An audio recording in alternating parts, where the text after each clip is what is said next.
Chapter number 2: Ways to Achieve Wealth. 2 wealth building models.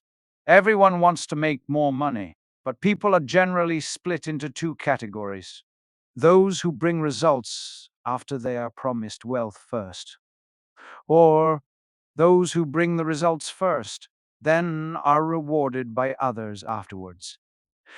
Let's explore the 2 groups in depth. Those who only move their butts after promised big fat paychecks are more like employees, freshmen, or mercenaries. There is no right or no wrong with this kind of thinking, but consider, you are once again trading your precious time for money. Instead of investing your time in an asset that generates money, you spend your time working on something that is short-term, limited wealth, and does not give you income long after you have stopped working. Consider also that this kind of short-term vision will only produce limited or temporary results at best. Ever seen a security guard asleep at work when the boss is not around?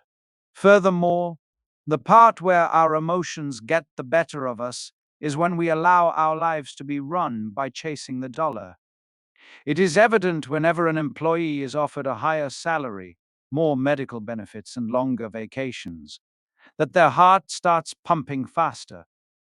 A higher salary doesn't mean less financial problems. On the contrary, when your income goes up, your commitments, your tax bracket, and your time spent in your company increases. The greater your salary, the weaker your position, because if your boss is paying you a 5-figure income and calls for an emergency meeting, you had better rush over to the office even if you are halfway making love to your wife.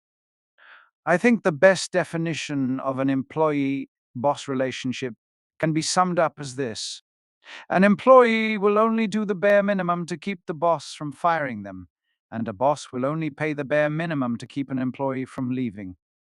Now let's explore the other group. There are many creative people, inventors, entrepreneurs, and business leaders who fall into this category. An entrepreneur is someone who always has good ideas. The first obstacle we need to overcome, if we want to succeed in the second group, is to stop working for money. What does this mean? Isn't making money part and parcel of having good financial IQ? What I mean by stop working for money is not working for free. Rather, it means work so as to gain the necessary skills you need to be a successful entrepreneur or investor. Allow me to illustrate. If you lack the contacts for running a business, where would the best place be to look for contacts? Of course, your competitors' customers. How about product knowledge? Then work with a company that will teach you all the ins and outs of the tricks of the trade. Not familiar with the production line of a factory? Work in one. Learn the ropes or manage the factory workers. Fear of talking to people. Get a sales job where you will be forced to talk to lots of people. It is also a great way to develop perseverance.